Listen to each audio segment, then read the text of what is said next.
पुण्यात एमपीएससीची परीक्षा पुढे ढकलण्याची मागणी मान्य झाल्यानंतरही आंदोलन करणाऱ्या विद्यार्थ्यांची आता धरपकड करण्यात येते। कृषी सेवेतील 258 जागांचा परीक्षेत समावेश करण्याबाबत ही भूमिका स्पष्ट केलेली नाही।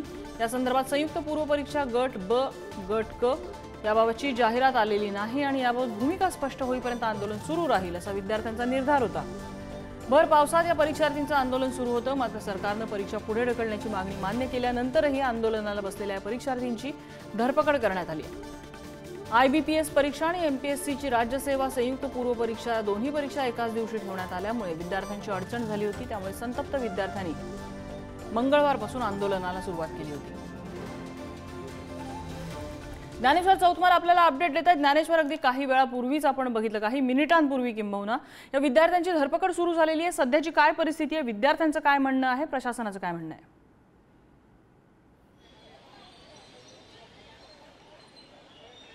सगळ्यात महत्त्वाचं म्हणजे या आंदोलकांच्या ज्या मागण्या होत्या, या आंदोलकांच्या मागण्या मान्य झालेल्या नाहीत। फक्त त्यातली एक गोष्ट मान्य झाली, ती म्हणजे परीक्षा पुढे ढकलण्याची। त्याला जोडून असलेली जी प्रमुख मागणी होती 258 ज्या कृषीच्या जागा आहेत त्याबद्दलची स्पष्टता।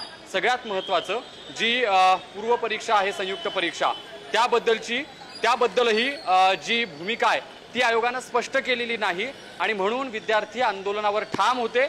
आणि आता हे आंदोलन जे आहे ते पोलिसांनी किती आक्रमकपणे या आंदोलकांना या आंदोलन स्थळावरून उचलून त्यांच्या गाडीत बसवून पोलीस स्टेशनला नेलेलं आहे। आपण आता ज्या ठिकाणी आंदोलन या विद्यार्थ्यांनी केलं, आमरण उपोषणासाठी विद्यार्थी ज्या ठिकाणी बसले तिथली दृश्य पाहतोय। एकालाही या ठिकाणी पोलिसांनी थांबू दिलं नाही।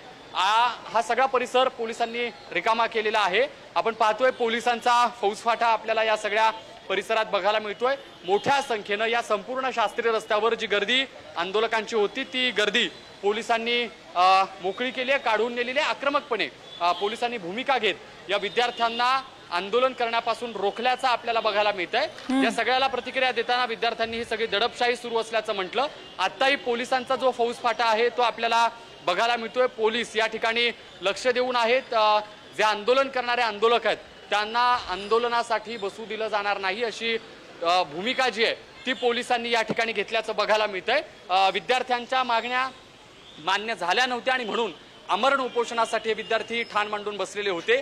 जे नोटिफिकेशन काढलं गेले त्यामध्ये फक्त परीक्षा पुढे ढकललेली आहे एवढंच सांगितलंय। मात्र जी स्पष्ट भूमिका या विद्यार्थ्यांना अपेक्षित होती, जी विद्यार्थ्यांची मागणी होती त्याबद्दल स्पष्टीकरण विद्यार्थ्यांना दिलं गेलेलं नाही।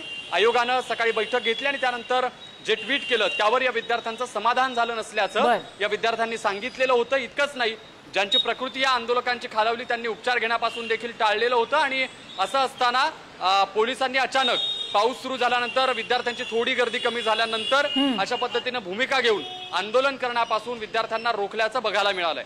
अगदीच ज्ञानेश्वर, म्हणजे थोडक्यात या घडीला हे आंदोलन तिथे जमा झालेला घोळका हा पांगवण्यात पोलिसांना यश आलेलं आहे असं आपण म्हणूया।